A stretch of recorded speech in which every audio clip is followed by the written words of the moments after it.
عزیز سامعین محترم، آج اس جمعہ المبارک پر ایک اور اہم ترین موضوع آپ کی گوش گزار کر رہا ہوں۔ موضوع کا تعلق دور حاضر کے ساتھ ہے اور یقیناً یہ سخت بھی لگے گا اور اس میں اصلاح بھی بہت ساری ہوگی۔ جو جتنی زیادہ سختی پیدا کرتا ہے اتنی زیادہ اصلاح بھی کرتا ہے، اور انشاءاللہ یہ موضوع سن کر کے جب ہم اس کی سختی کو سنیں گے اور اس سے بچیں گے تو آپ کی زندگی کا آج سے ایک نیا آغاز ہوگا۔ جب آپ اس کی سختیوں کو ذہن میں رکھیں گے تو نیا آغاز ہوگا۔ موضوع ہمارے چل رہے ہیں تجارت کے اوپر، اور ہم گفتگو کر رہے ہیں کہ روزی روٹی کیسی کمانی چاہیے، کیسی حلال ہے اور کون سی روزی حرام ہے۔ اس میں ہم نے پرچون کی دکان سے لے کر ریڑھی سے لے کر بڑی فیکٹری تک تمام موضوعات کو ڈسکس کر رکھے ہیں۔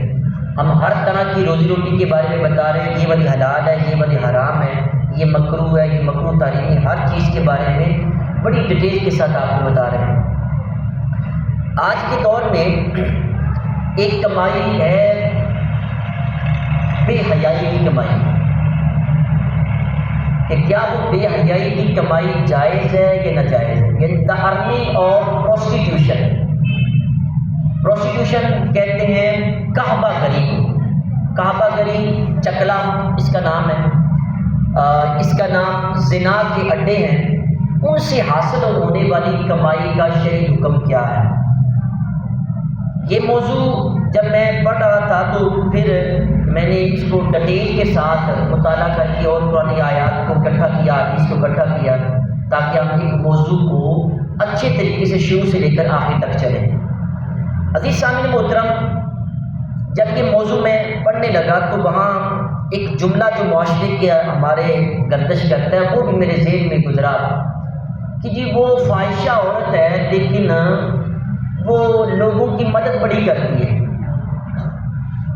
وہ ہے بے حیا، مرد ہے یا عورت ہے، کام اس کے زنا والے ہیں، بے حیائی والے ہیں، لیکن غریبوں کے سر پہ بڑا ہاتھ رکھتا ہے۔ پچھلے دنوں ایک برائی کے اڈے کے بارے میں پتہ چلا جہاں جو مرد حضرات اپنے آپ کو وہ بے حیائی کے لیے پیش کرتے ہیں، جس کو خنثی کہا جاتا ہے، تو وہ بتانے والا بڑے فخر کے ساتھ بتا رہا تھا جی وہ جیسے بھی ہیں لیکن غریبوں کے ساتھ بھی بڑا ہاتھ رکھتے ہیں۔ وہ پوری کی پوری ٹرالی کی ٹرالی گندم کی مدرسوں میں بھیجتے ہیں۔ اچھا، وہ جو فنا فاحشہ عورت ہے وہ کیا کرتی ہے کہ وہ اپنے گھر کے گرد و نواح کئی گھروں کے روزی روٹی کا اہتمام وہ کرتی ہے، کئی غریبوں کو وہ پال رہی ہے، کئی یتیم گھروں کو وہ پال رہی ہے۔ برائے اس کی کمائی جیسے بھی ہے وہ بڑا اچھا کر رہی ہے۔ اب یہ والا جو جملہ ہے یہ یقیناً بہت خطرناک ہے جو شیطان نے ہمارے ذہنوں میں ڈال دی ہے۔ مثلا یہاں سے روک کے میں اور بھی عرض کروں کہ وہ فلاں بدماش ہے لیکن اس کے اندر ایک خاصیت ہے، جی کون سی؟ غریبوں کو تنگ نہیں کرتا ہے اور اپنے گرد و نواح چوریاں نہیں کرتا، ڈاکے نہیں مارتا۔ وہ دوسرے علاقے میں جاتا ہے، اپنے علاقے کے جو غریب غربا کے سر پہ ہاتھ رکھتا ہے، کسی کی بیٹی کی شادی کروا رہا ہے، بدماش ہے، وہ چور ہے، ڈاکو ہے، لیکن وہ غریبوں کے سر پہ ہاتھ رکھتا ہے۔ کیا کمال کا کنسیپٹ بیان کرتے ہیں، وہ کہاں میں بیٹھے کئی لوگ سر اڑا رہے ہوتے ہیں، نہیں یہ بات تو ٹھیک ہے۔ وہ جو فلاں بے حیا عورت تھی اس کے نام پہ مسجد بھی بن گئی، مرتے ہوئے اس نے مسجد کو جگہ دے دی، یا فلاں عورت اس کی جو ڈیتھ ہے وہ 27ویں کی رات کو ہوئی ہے، کچھ تو ہوگا نا اس لیے ہوئی ہے۔ میں کروں، میں یہ نہیں کہہ رہا ہوں اس کے اور اس کے رب کے درمیان، توبہ کے درمیان میں نہیں آیا ہوں، نعوذ باللہ من ذالک، توبہ کا دروازہ کھلا ہوا ہے، روزانہ جنت کے 7-8 دروازے ہیں اور وہ توبہ کرنے والوں کے لیے کھلے رہتے ہیں۔ جب بھی کوئی توبہ کرے، کتنا بڑا گناہ گار توبہ کرے، اللہ توبہ قبول کرے۔ لیکن یہ مجھے بتائیں کہ ایک بندہ جو مر گیا 27 کو مرا، مسجد بنوا دی، کہتے پھر توبہ کر دی، وہ تو چلا، اس کو تو زندگی میں کامیابی مل گئی ہماری آنکھوں کے سامنے، اللہ تعالیٰ نے اس کے گناہوں کو معاف کر دیا۔ کیا تمہیں بھی کنفرمیشن ہے کہ تم برائی کرتے چلے جاؤ تمہیں بھی توبہ کی توفیق ملے گی؟ ہے کسی کے پاس کوئی سند، کوئی سرٹیفکیٹ کسی کے پاس ہو کہ وہ کہے جناب واقعی میں یہ کام کرتا چلا جاؤں گا جیسے اس عورت کو توبہ ملی ہے مجھے بھی توبہ مل جائے گی؟ کسی کے پاس کوئی گارنٹی ہو؟ نہیں ہے۔ اور پھر یہ بڑی باتیں بتا کر کے یہ کہا جاتا نہیں جی وہ ہے اللہ معاف کرنے والا ہے۔ بھائی اللہ معاف کرنے والا ہے تو کیا وقتی طور پہ جو تم برائی کر رہے تمہیں یہ کنفرم ہے کہ تمہیں توبہ کی توفیق مل جائے گی؟ اگر نہ ملی تو آخر یہ نماز ہی تمہاری آخری ہوئی، اس کے بعد تمہیں موقع ہی نہ ملا تو کیا کرو گے؟ اب آئیں عزیز سامعین محترم، میں آپ کو ایک اور مثال دے کے آگے چلتا ہوں۔ ہمارے یہاں دیکھا جائے کہ وہ فلاں بے حیا بے غیرت عورت ہے، زنا کی کمائی سے لوگوں کی مدد کرتی ہے، تو کام اس کا جیسے بھی ہے لیکن اس کا پیسہ تو غریبوں پہ خرچ کرتی ہے۔ اس کی مثال ایسے لے لیں، اگر کوئی بندہ کتے کو بسم اللہ اللہ اکبر کر کے ذبح کر لے، کتا حلال ہو جائے گا؟ چلو ایک اور مثال میں آپ کے سامنے عرض کرتا ہوں۔ گرد و نواح کافی ایسے لوگ ہیں جو فاقو زندگی بسر کر رہے ہیں، بھوکے ہیں، ایک وقت کا کھانا کھاتے ہیں ایک وقت کا نہیں کھاتے، تو ایک بندہ وہ باہر کوئی جانور مرا ہوا ہے، اس جانور مرے ہوئے جانور کو لیتا ہے، اس کو ذبح، وہ مرا ہوا ہے اس کو کاٹتا ہے، بوٹیاں بناتا ہے، گوشت بنا کے لوگوں کو کھلاتا ہے، تو لوگ تو تعریف کریں گے نا، جن کو نہیں پتا وہ کہیں گے جناب گوشت کے ساتھ روٹی کھلائی ہمیں، ہماری مدد کی ہے۔ بندہ کتے کو ذبح کر کے تو اس کو دیگ بنا کے لوگوں کو کھلا دے، تو بھوکوں نے تو اس کی تعریف کرنی ہے، لیکن کیا اس کام کا اس کو کوئی فائدہ ملے گا؟ حرام جو ان کو کھلا رہا ہے اس کو فائدہ ملے گا؟ بالکل سیم اسی طرح ہے، یہ جو پروسٹیٹیوشن کی ارننگ ہے، بے حیائی زنا کی ارننگ ہے، اس کو جتنا مرضی خرچ کر لیا جائے 1 روپے کا بھی ثواب نہیں ملتا، یاد رکھنا۔ ڈاکہ زنی سے کمایا ہوا جتنا بھی پیسہ ہے، مسجد بنوائے مدرسہ بنائے، فائدہ چوری کے پیسوں سے فائدہ نہیں ہوگا، ٹھیک ہے؟ جتنا بھی شراب کا پیسہ ہے، جوے کا پیسہ ہے، اس پیسے کو جتنا مرضی خرچ کر دیں، اس کا 1 روپے کا بھی ثواب نہیں ملتا ہے، نہ مسجد میں دیے کا ملتا ہے، نہ مدرسے میں، نہ غریب کو کسی کو فائدہ نہیں ملتا۔ ہاں سچی ضرور ملتی ہے شیطان کی طرف، تم بڑا چنگا کام کرے کرو سب کچھ اور یہ سب کچھ ادا کروں گا، استغفراللہ۔ عزیز سامعین محترم، حضور صلی اللہ علیہ وسلم کی احادیث کی طرف آؤں، کریم آقا صلی اللہ علیہ وسلم نے فرمایا نہا عن ثمن الکلب و مہر البغی و حلوان الکاہن، فرمایا کہ کتے کی قیمت لینا اور زنا کاری کی اجرت اور کاہن کی اجرت، ان تینوں سے سرکار نے منع کیا۔ یہ کتے لڑوانے والے جو ہوتے ہیں نا، یہ جائز نہیں، ان کی کمائی یاد رکھیں، ان کو بیچنا اس مقصد کے لیے۔ ککڑوں کی لڑائی یہ بھی بالکل جائز نہیں، آپ جانوروں کے اوپر ظلم کرتے ہیں، وہ بیچارہ کہے کہ میں نے نہیں کرنا ہے اور یہ کوئی نہیں بتانے والا ہوتا، بالکل یہ ناجائز کی کمائی ہے۔ زنا کی اجرت جتنی بھی ہے پروسٹیٹیوشن کی، وہ بالکل بھی جائز نہیں ہے۔ عزیز سامعین محترم، سرور کائنات صلی اللہ علیہ وسلم کے زمانے میں زنا بڑا عام تھا، جھنڈے لگے ہوئے تھے مکہ شریف میں، مدینہ شریف میں، جتنی بڑی بغیرت عورت ہوتی اتنا بڑا جھنڈا ہوتا تھا، اور وہاں یہ سسٹم تھا کہ لوگ جنہوں نے لونڈیاں رکھی تھی، زر خرید غلام عورتیں رکھی تھی، ان کو یہ باقاعدہ حکم ہوتا تھا کہ تم اتنے پیسے مجھے رات کو تم نے لا کے دینے ہیں، چاہے زنا کرواؤ چاہے کچھ بھی کرو، مجھے پیسے ملنے چاہیے۔ تو یہ بڑا عام تھا، ان کے جو آقا تھے ان کو مجبور کرتے تھے۔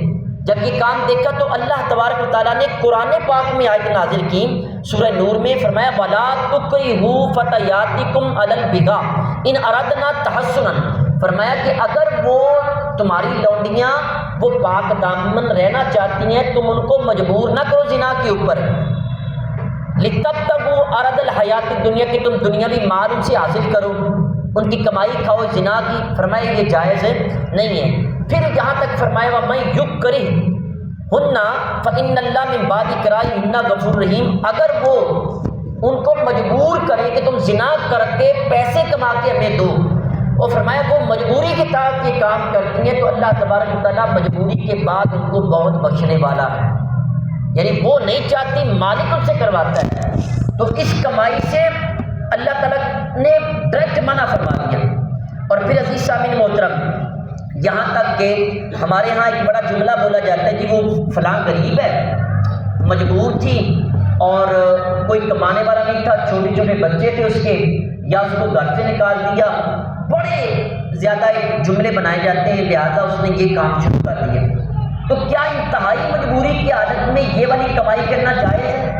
آئیں میں اس کے بارے میں بتاتا ہوں۔ رئیس المنافقین عبداللہ بن ابی حضور صلی اللہ علیہ وسلم کی بارگاہ میں آیا، آ کے کہنے لگا مدینہ شریف میں کہ حضور یہ جو معاذہ لونڈی ہے یہ یتیم بچوں کی ہے، بچے چھوٹے چھوٹے ہیں اور ان کا باپ فوت ہو گیا ہے، یہ لونڈی اس نے چھوڑی ہے، خوبصورت ہے، منہ متھے لگتی ہے، تو لہٰذا اس کو برائی کرنے کی اجازت دے رہی، یہ وہاں سے کمائے گی اور بچے جو ان کا چولہا جل جائے گا۔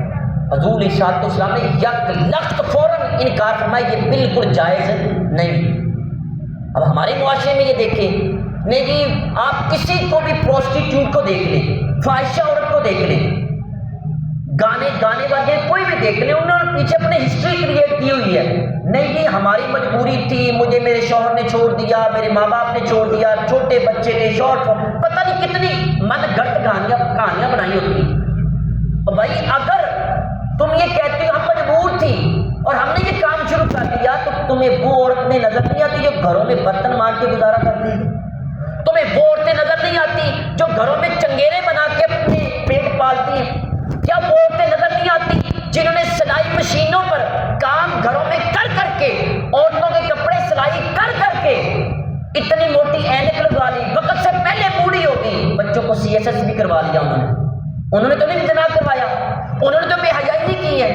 یاد رکھنا یہ صرف اپنے دل کو سمجھانے کے لیے، اگلے بندے کو کنونس کرنے کے لیے اس طرح کے معاملات کیے جاتے ہیں۔ یہ والی کمائی بالکل حرام ہے، کسی صورت میں یہ جائز نہیں ہے، اسلام اس کا یک لخت انکار کرتا ہے۔ پھر آئیں دور حاضر میں ہمارے کچھ طریقے ہیں یہ زنا کی کمائی کے، یعنی جو موٹیویٹر ہو نا زنا کی طرف، اسلام اس سے منع کرتا ہے۔ آپ قرآن پاک کا انداز دیکھیں، وَلَا تَقْرَبُوا الزِّنَا، اللہ فرماتا ہے زنا کے قریب نہ جاؤ۔ ڈائریکٹلی اللہ یہ فرماتا ہے تم زنا نہ کرو، یہ نہیں فرمایا، کیا کہ زنا کے قریب، یعنی وہ والے کام جو آپ کو موٹیویشن دیتے ہیں زنا کی طرف، ان کاموں سے اللہ نے منع فرما دیا ہے۔ اب آئیں ہمارے معاشرے میں کیا ہے، یہ ماڈلنگ کیا ہے، عورتوں کی جسم کی نمائش، زنا کی طرف دعوت، اللہ فرماتا ہے وَلَا تَقْرَبُوا الزِّنَا۔ پھر آرٹ کے نام کے اوپر جو بے حیائی پھیلائی جاتی ہے اور اس کی کمائی بھی حرام، کیٹ واک کروائی جاتی ہے، یہ بھی بالکل حرام، اسی طرح فیشن شو جتنے بھی ہیں یہ بھی سارے حرام ہیں۔ کیوں؟ ان کی کمائی حرام ہے کیونکہ یہ سارے کے سارے زنا کی طرف دعوت دیتے ہیں، اور زنا کی طرف دعوت دینے والا جسمانی نمائش کا جتنا بھی پیسہ ہے وہ سارے کا سارا کیا ہے؟ حرام ہے۔ ہم بزنس پہ گفتگو کر رہے ہیں، یہ والا بزنس بالکل حرام ہے، اس کی کمائی بالکل جائز نہیں ہے۔ عزیز سامعین محترم، یاد رکھیں کریم آقا صلی اللہ علیہ وسلم نے فرمایا کہ لا تبیع الکائنات ولا تشتروہن ولا تعلموہن وثمنہن حرام۔ حضور صلی اللہ علیہ وسلم نے فرمایا کہ گانا بجانے والی عورتوں کو کی خرید و فروخت نہ کی جائے، نہ ان کو بیچا جائے نہ ان کو خریدا جائے، اور نہ ہی ان کو گانا سکھایا جائے۔ بس ثمنہن حرام، ان تمام کاموں کی کمائی حرام ہے، حرام ہے، حرام ہے۔ اب آئیں ہمارے معاشرے میں کیا ہوتا ہے، استغفر اللہ، آج آپ کو پتہ ہے مہندیاں کس نام پہ ہو رہی ہیں؟ مہندی کے اوپر کیا ہوتا ہے؟ کنجریاں بلوائی جاتی ہیں، بے حیا فاحشہ عورتیں، ان کو نچوایا جاتا ہے، اور مسلمان جوان جس کی جوان پہلے بھی گھر میں موجود ہے، ماں بھی موجود ہے، بیٹیوں والے بھی ایسے کرتے ہیں، بے غیرت حضرات وہاں کسی کی جوان بیٹی کے اوپر پیسے پھینک رہے ہوتے ہیں، اور کبھی زمین میں ملامت نہیں کیا، کبھی خیال نہیں آیا، وہ بے غیرت ہو گئی ہے، تم تو غیرت مند ہو نا۔ میں یہ اتنا ہی بات کہنا چاہتا ہوں، وہ بے غیرت ہے، میں مانتا ہوں، تم تو عقل مند ہو نا، اور تم تو مسجد میں آنے والے ہو نا، نماز پڑھنے والے ہو، تم کہاں چل پڑے؟ اور پھر مہندی کے نام کے اوپر قوالی نائی، جی ہم یہ صوفیزم کی جا رہے ہیں، ہم صوفیانہ رنگ اپنا رہے ہیں۔ وہ ایک جوان بے حیا لڑکی آ کے گانا گا رہی ہوتی ہے اور وہ صوفیانہ کلام اور اس کے اوپر پیسے لٹائے جا رہے ہیں، 50 مرد کھڑے ہیں وہ اس کے اوپر پیسے پھینک رہے ہیں، اور پھر کیا ہوتا ہے 2 ماہ کے بعد جب طلاق ہوتی ہے پھر کہتے ہیں مولوی صاحب دعا کرو جی اللہ تعالیٰ میری دھی کا کار وسا دے، میرا پتر جوان سی اور طلاق کا گل پہنچ گئی۔ او بھائی گھر میں بے حیائی کے ڈیرے تو تم نے لگائے، اور یہ بھی میں آپ سے عرض کروں جہاں تک آپ کا اختیار ہے آپ منع کریں۔ یہاں یہ بھی ہوتا ہے باپ کو پتہ ہے کہ اس کی ساری جتنی بھی اس کی شادی کی شاپنگ ہے پیسہ میں نے دینا ہے، اور باپ کو یہ بھی پتہ ہے حویلی کی چابی مجھ سے لے کے گیا ہے، وہاں یہاں رات کو بے حیائی بغیر کی کرنی ہے، منع کیوں نہیں کرتے؟ جب اللہ رسول کی باری ہے تو سٹینڈ لیا کرو، وہاں پہ ڈرا نہ کرو، ہمت کیا کرو۔ یقین مانے یہ کمائیاں بالکل یہ حرام ہیں، ان کی بالکل اجازت نہیں ہے۔ میں آپ سے عرض کروں یہ پچھلے دنوں ہم کچھ علماء کرام اکٹھے ہوئے، ہم نے یہ ایک فیصلہ کیا چھوٹا سا کہ ہم ایک میٹنگ کریں گے جس میں یہ فیصلہ کریں گے کہ جن افراد نے رات کو مہندی کے نام کے اوپر کنجریاں نچوائیں ہم نہ تو ان کا نکاح پڑھائیں گے نہ ان کا جنازے پڑھیں گے۔ کیا ایسا ہونا چاہیے نہیں ہونا چاہیے؟ اور کم از کم ہم تو اپنا رول ادا کریں نا، ہم تو اپنا کردار ادا کریں۔ افسوس ہماری نام نہاد جو جماعتیں بنی ہوئی ہیں انہوں نے اور کام پکڑے ہوئے ہیں، یہ کام اصل کرنا چاہیے جہاں ہمارے لوگ ڈسٹرب ہوتے ہیں۔ میں تو یہاں تک یہ کہتا ہوں جنازے کے 2 اعلان ہونے چاہیے، اتنے بجے گھر سے اٹھایا جائے گا، اتنے بجے جماعت کھڑی ہوگی۔ مجھے بتائیں جتنے افراد ہیں جنازہ پڑھنے میں پریشانی ہوگی کہ جناب 2:45 پہ جنازے کی جماعت کھڑی ہوگی، 5 منٹ پہلے بندہ شٹر ڈاؤن کرے جنازہ پڑھے 10 منٹ میں واپس آ جائے بندہ، یہ والا کام ہونا چاہیے۔ میں یہ کہتا ہوں کہ ہماری جتنی بھی یہ مساجد آن دا روڈ ہے ان کے اندر جماعت کا فرق ہونا چاہیے، یہاں 1:30 بجے اس میں 1:45 اس میں 2 بجے ہو، ایک مسجد میں با جماعت مالک پڑھ لے، اس میں ایک ملازم پڑھ لے، ایک میں ایک ملازم پڑھ لے، تمام جماعت کے ساتھ نماز پڑھ لے۔ بلکہ عزیز سامعین محترم اللہ تعالیٰ ہمیں ہدایت دے۔ اب آئیں، یہ زنا کی کمائی تو حرام ہے، زنا کتنا بڑا گناہ ہے میں چند کروایا تھا آپ کے سامنے عرض کرتا ہوں، دل کے کان کھول کے یہ سننا۔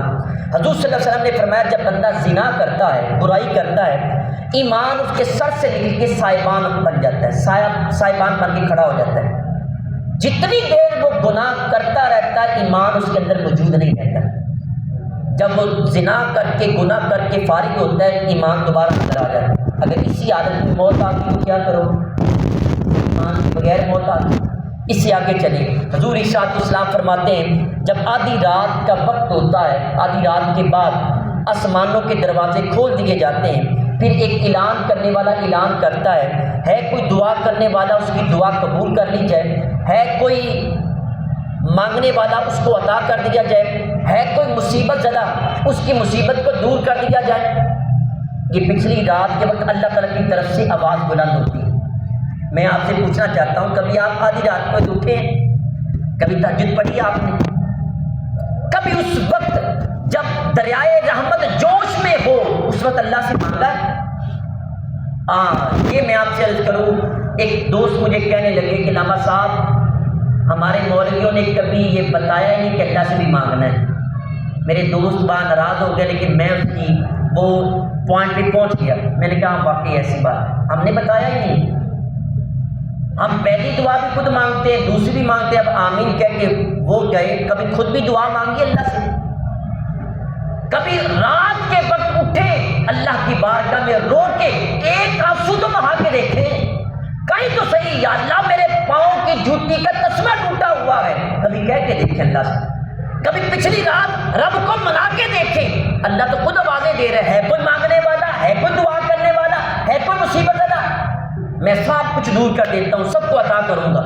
لیکن یہاں یاد رکھیں حضور علیہ السلام نے فرمایا اس وقت 3 قسم کی آوازیں تو بلند ہوتی ہیں، ساتھ ایک چوتھی آواز یہ ہے کہ اس وقت پیسے لے کر زنا کروانے والی عورت اور ظالمانہ ٹیکس لینے والے شخص کے علاوہ اللہ ہر ایک کی دعا کو قبول کر لیتا ہے۔ استغفر، زنا کروانے والی عورت اللہ تعالیٰ اس کی دعا کو قبول نہیں کرتا ہے، اور آج یہ کہتے ہیں جی ہم تو وہ مجبور تھی۔ اچھا میں یہاں یہ بھی آپ سے عرض کروں، ہمارے ہاں پہلے کچھ الفاظ تھے بہت ہی زبردست تھے، مثلا میں ایک دو نام لیتا ہوں، گشتی، کنجری، یہ لفظ تھا ایسے بم ہمارے ذہن پہ جا کے لگتا تھا، اللہ معاف کرے یہ والی ایسی عورت ہے۔ اب ملمہ شادی کیسی ہوئی، یا لوگوں نے ہمارے اوپر کیسا انداز اپنایا، ان کا نام چینج کر دیے، یہ جی فنکارہ ہے۔ فنکارہ کون ہوتی ہے؟ اپنے جسم کی نمائش کرنے والی، اور اس کو ہمارے بزرگ، آپ اپنے جو باپ ہیں، داتا ہیں، پردہ، ان سے پوچھے جا کے وہ کون سے لفظ استعمال کرتے، یہی لفظ تھے جس کو ہم نے کہا یہ تو گالی ہے۔ اب بھائی گالی کو انہوں نے کیسے کر دیا، وہ ایسے، یہ فنکارہ ہے، یہ اداکارہ ہے، یہ آرٹسٹ ہے، یہ کون کی بیٹی ہے؟ سفیر لگایا جا رہا ہے، جتنی بے حیا ہوگی اتنی سیاستدانوں کے قریب ہوگی۔ عزیز سامعین محترم ذرا غور کریں، یہ آندھی چل رہی ہے فتنوں کی، اور ان فتنوں میں آپ نے خود اپنے آپ کو بچانا ہے۔ اور میں آپ سے عرض کروں، یاد رکھنا جب تک علماء کے قریب رہو گے شیطان سے دور رہو۔ یہاں بیٹھنے والا اس کا کردار نہ دیکھا کرو، اس کی زبان سے دیکھا کرو کیا بول رہا ہے۔ کردار اگر دیکھنا شروع کر دیے تو بڑے بڑے گندے لوگ ہیں۔ عزیز سامعین محترم پھر اس سے آگے چلیں، سرور کائنات صلی اللہ علیہ وآلہ وسلم حضرت مقداد بیان کرتے ہیں، حضور نے صحابہ سے پوچھا صحابہ زنا کے بارے میں کیا کہتے ہیں؟ صحابہ کرام نے عرض کیا حضور زنا حرام ہے، اللہ رسول نے حرام کیا ہے اور قیامت تک حرام رہے گا۔ پھر رسول اللہ صلی اللہ علیہ وآلہ وسلم نے ارشاد فرمایا، یہ ذرا غور سے یہ جملہ سننا آپ، بڑے غور کے ساتھ۔ حضور ارشاد السلام نے فرمایا 10 عورتوں کے ساتھ زنا کرنا، 10 عورتوں کے ساتھ زنا کرنا اپنے پڑوسی کی عورت کے ساتھ زنا کرنے کے گناہ سے زیادہ ہلکا ہے۔ 10 عورتوں کا گناہ ایک طرف، اپنے پڑوسی کی عورت کے ساتھ زنا کرنے کا گناہ پھر بھی زیادہ ہوتا ہے۔ ہمسایہ ماں پہ ہو جایا، یہ کچھ چھوٹا سا گناہ نہیں ہے، زنا وہ بھی حرام ہے، میں نے پیچھے عرض کر دیا، ابھی آگے بھی عرض کروں گا، لیکن ہمسائے کی عورت کے ساتھ، ہمسائے کی لڑکی کے ساتھ وہاں کرنا، جی کوٹھے پہ چڑھ کے کسی کے گھر کو تنگ کرنا، وہاں بات بھی کرنے کی منڈے کھنڈے نے اتنے چڑھ کے گڈیاں ڈال دے پہنے تھے، بس منع کر دیں نا۔ کبھی دیکھے نا بیچاری جوان بیٹی نے گھر کے صحن میں آنا جانا ہوتا ہے اور یہ ڈنڈے کے زور پہ کہتے ہیں جو کرنا ہے کر لو۔ پھر کبھی دیکھیں اللہ تبارک تعالیٰ کی طرف عذاب نہ آ جائے، ہمسائے کا خیال رکھیں، ہمسایہ ماں پہ ہو جائے۔ اتنے حقوق ہمسایوں کے کہ حضرت عائشہ صدیقہ فرماتی ہیں مجھے یہ خوف ہو گیا تھا کہیں جبرائیل علیہ السلام یہ بھی آ کے سرکار کو حکم نہ دے دے کہ آج کے بعد اگر کوئی بندہ فوت ہوگا تو ہمسائے کو بھی وراثت میں حصہ ملے گا۔ اتنے حقوق ہمسایوں کو بیان کیے۔ کریم آقا صلی اللہ علیہ وسلم کے ایک اور ارشاد سنیں، فرمایا کہ جو شخص اپنے پڑوسی کی بیوی کے ساتھ زنا کرے گا تو قیامت کے دن اللہ تعالیٰ نہ تو نظر رحمت اس کی طرف کرے گا، نہ اس کو اللہ پاک کرے گا، اور اس سے فرمائے گا کہ جہنمیوں کے ساتھ تم بھی جہنم میں داخل ہو جاؤ۔ یہ بالخصوص ہمسائے کے ساتھ ہے۔ اب اس سے آگے چلیں، زنا کار جو عورتیں ہیں، مرد ہیں، حضور نے آنکھوں دیکھا اس کا حال بیان کیا۔ آج تم کمائیوں کو حلال کر رکھے ہیں نا، یہ کتنا بڑا گناہ ہے۔ حضور ارشاد السلام فرماتے ہیں معراج کی رات ایک قوم کے پاس سے میرا گزر ہوا، میں نے دیکھا کہ ان کے سامنے ایک ہنڈیا پڑی ہے، ایک ہنڈیا میں اچھا خوشبودار بھنا ہوا گوشت ہے، دوسری طرف بدبودار گندا گوشت پڑا ہوا ہے۔ وہ لوگ اچھا گوشت چھوڑ کے برا گوشت کھا رہے ہیں۔ میں نے جبریل سے پوچھا جبریل یہ کون سے بدبخت لوگ ہیں، اچھا گوشت بھنا ہوا نہیں کھا رہے، برا گوشت کھا رہے ہیں؟ جبریل نے عرض کیا ہؤلاء الزنات من امتک، حضور یہ آپ کی امت کے زنا کرنے والے لوگ ہیں۔ کان عندهم الحلال، ان کے پاس حلال بیویاں یہ شوہر تھے، فترکوہ وآتوا الحرام، انہوں نے ان کو چھوڑا اور حرام کاری میں یہ پڑ گئے۔ اس سے آگے چلیں، حضور ارشاد السلام نے کچھ عورتوں کو دیکھا وہ سینوں کے ساتھ بندھی ہوئی تھی، کچھ عورتوں کو دیکھا وہ الٹے پاؤں کے ساتھ الٹی لٹکی ہوئی تھی۔ حضور فرماتے ہیں میں نے جبریل سے پوچھا یا جبریل من ہؤلاء، یہ کون ہے؟ جبریل نے عرض کیا ہؤلاء النساء اللتی زنینا وقتلنا اولادہن، حضور یہ وہ زنا کرنے والی عورتیں ہیں جو زنا بھی کیا کرتی تھی، بچوں کو قتل بھی کیا کرتی تھی۔ قتل کیسے کرتی تھی؟ ابورشن کروا لیا، پیٹ صاف کروا لیا، یہ ایسے ظالم قسم کے قاتل آج کے دور میں موجود ہیں کہ بچہ ایک تو سانس لے تو قتل کیا جاتا ہے، اس کو بیچارے کو سانس بھی نہیں لینے دیا جاتا، اس کو اندر ہی قتل کر دیا جاتا ہے۔ فرمایا کہ یہ اپنے بچوں کو قتل کرنے والیاں ہیں۔ عزیز سامعین محترم، اسی طرح حضور صلی اللہ علیہ وسلم نے فرمایا کہ ساتوں آسمان، ساتوں زمینیں اور پہاڑ، تین چیزوں کا ذکر کیا۔ فرمایا یہ سارے کے سارے الشیخ الزانی، جو بوڑھا زنا کرنے والا ہے اس کے اوپر لعنت بھیجتے ہیں، استغفر اللہ۔ اور فرمایا یہ اتنے بدبخت ہوں گے کہ قیامت کے دن جب یہ جہنم میں ہوں گے، ان کی شرمگاہوں کی بدبو اتنی زیادہ ہوگی کہ جہنمی لوگ بھی اس سے پناہ مانگیں گے ان کو ہم سے دور کرو، ان کی شرمگاہوں سے بدبو بڑی آ رہی ہے۔ میں عزیز سامعین محترم یہ کوئی کچی پکی روٹی سے باتیں نہیں کر رہا ہوں، ہمارا کام تھا آپ کے سامنے واضح کرنا۔ آج ہمارے ہاں پتہ ہے زنا کے نام نہیں رکھ دیے گئے، یہ اکھا ٹھنڈیاں کرن چلے، اب آئے نہ ذرا کیا کرو، مرنا نہیں ہے؟ جب تمہارا دماغ خراب ہو نا، حضور نے فرمایا قبرستان کا چکر لگا لیا کرو، موت کو یاد کیا کرو۔ رات کی تنہائیوں میں گناہ کرنے والوں کبھی قبرستان رات کی تنہائی میں جا کے دیکھنا۔ یہ شب رات آ رہی ہے، ہم جائیں گے جب گھٹوں کے انداز میں، گروہ کے انداز میں جائیں گے، سنت ہے تو جانا، لیکن کبھی تنہا بھی جا کے دیکھو نا۔ چلو گروہ کے ساتھ جانا، وہ سارے واپس آئے، اکیلے تھوڑی دیر کے لیے ٹھہر کے دیکھنا، پھر میں دیکھتا ہوں کیا آپ کے اوپر بیتتی۔ عزیز سامعین محترم، اپنی کمائیوں کو حلال کریں۔ یہ کمائی کسی بھی طرح یہ جائز نہیں ہے۔ گانے کی کمائی، کیٹ واک کی کمائی، آرٹسٹ کی کمائی، فنکارہ کی کمائی، اداکارہ کی کمائی، فاحشہ عورت کی کمائی، پروسٹیٹیوشن، فورنیکیشن، اس کی کوئی بھی کمائی کسی طرح یہ جائز نہیں۔ ہم تجارت کے اوپر بحث کر رہے ہیں، گفتگو کر رہے ہیں، ہمارے تقریباً 4-5 ماہ سے ٹاپک چل رہے ہیں، یہ ٹاپک بیان کرنا بھی یہ ضروری تھا۔ کبھی بھی اس چنگل میں نہ آنا، شیطان کے بہکاوے میں نہ آنا کہ جناب وہ جو فلاں تھی نیک تھی اور وہ جنت میں چلی گئی، فلاں ہو گیا۔ میں یہ نہیں کہتا وہ نہیں گئی، میں یہ نہیں کہتا کہ اللہ تعالیٰ معاف نہیں کرنے والا، اس کا اس کے رب کا معاملہ ہے۔ آپ اپنی فکر کریں، کیا آپ کو توبہ کی توفیق ملے گی؟ کیا مرنے سے پہلے آپ کا کوئی عمل قبول ہوگا؟ کوئی پرمٹ آپ کے پاس ہو، کوئی سرٹیفکیٹ آپ کے پاس ہو، کسی کی طرف سے سند آپ کے پاس آئی ہو، کوئی قرآن کی آیت آپ کے پاس ہو کہ جناب یہ فلاں بن فلاں جو ہے جتنا مرضی گناہ کر لے، مرنے سے پہلے اس کو توبہ کی توفیق مل جائے گی۔ لہٰذا آپ دونوں طرفوں میں درمیان میں رہیں گے، مل بھی سکتی نہیں بھی مل سکتی۔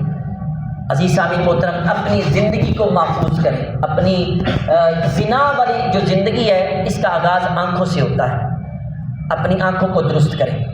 میں آپ سے عرض کروں، ہمارے ہاں بہت بڑی تعداد ٹک ٹاک بنانے والی ہے، فیس بک چلانے والی ہے، واٹس ایپ چلانے والی ہے، اور پھر کرتے کیا ہیں، اس کے اندر ایسی بے حیائی پھیلائی جاتی ہے۔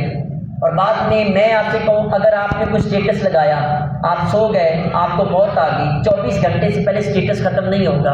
اگر وہاں پہ گانا چل رہا ہوگا، مسجد میں پیسہ دیا صدقہ جاریہ ہے، ٹک ٹاک پہ گانا چڑھایا ہوگا، کیا یہ گناہ جاریہ نہیں ہے؟ ہم بڑے مشکل وقت کے اندر سے گزر گئے ہیں۔ اللہ تبارک تعالیٰ ہمیں اپنی روزی روٹی بھی پاک کرنے کی توفیق عطا فرمائے اور ہر قسم کی برائی سے بچنے کی توفیق عطا فرمائے۔ وما علیہ الا البلاغ۔